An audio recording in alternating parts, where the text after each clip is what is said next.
تو حضور نے فرمایا کیا تو پسند کرتا ہے کہ جب تو جنت میں جائے تو تو جس دروازے سے بھی داخل ہونے لگے تیرا بیٹا سامنے کھڑا ہو؟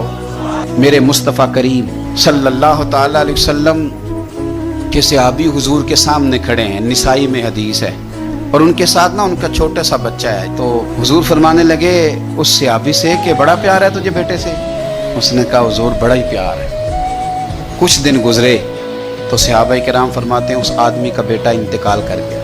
میرے نبی پاک صلی اللہ علیہ وسلم اس کے پاس آئے، فرمایا تکلیف میں ہو؟ بول نہ سکا پر آنسو نکل آئے۔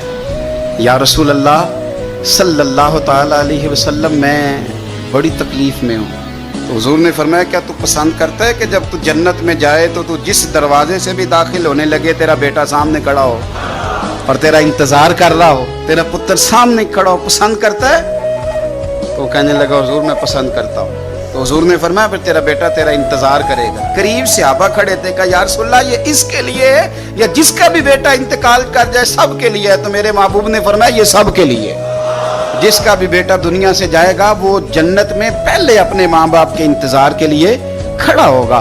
میرے نبی پاک علیہ السلام نے فرمایا تو صبر تو کرنا۔ اور حضور نے ایک اور حدیث بھی بیان فرمائی، فرمایا جب اللہ تعالیٰ کے فرشتے حضرت اسرائیل علیہ السلام کسی کے بچے کی روح قبض کرتے ہیں نا، تو وہ قبض کر کے آتے ہیں تو اللہ فرماتا ہے بتاؤ میرا بندہ کیا کہہ رہا تھا؟ تم اس کے جگر کا ٹکڑا لے آئے ہو، اس نے کیا کہا تھا؟ ایسا تو نہیں نا کہ مالک بے خبر ہے، وہ تو سارا کچھ جانتا ہے نا، بتاؤ وہ کیا کہتا تھا؟ تو فرشتے عرض کرتے ہیں مالک وہ تیری رضا پہ راضی تھا، اس نے الحمدللہ کہا تھا۔ تو اللہ فرماتے ہیں پھر جنت میں اس کے نام کا ایک محل بناؤ جس میں اسے بھی رکھوں گا اس کی اولاد کو بھی رکھوں گا۔